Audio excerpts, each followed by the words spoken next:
నియంత ఎర్డోగన్కి చావు దెబ్బ తగలబోతోందా? వాస్తవానికైతే దేశంలో ఓ మతపరమైన పాలన తీసుకొచ్చాడు. గతంలో ఉన్నటువంటి మతపరమైనటువంటిది కాదు, అప్పుడు ప్రజాస్వామ్య పరిపాలన ఉండేది. టర్కీలో దాన్ని తీసేసి ఒక మత రాజ్యాన్ని స్థాపించాడు.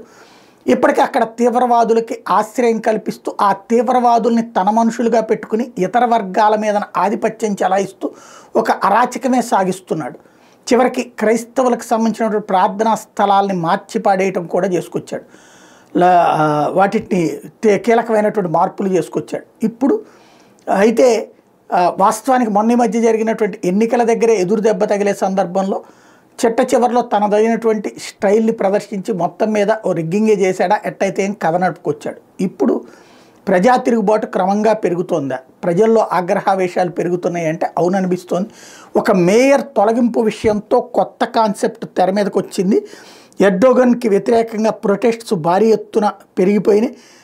ఇస్తాంబుల్ మేయర్ని తొలగించినటువంటి ఉదంతంతో స్థానికులు ఆగ్రహం వ్యక్తం చేసి ఆందోళనకి దిగారు.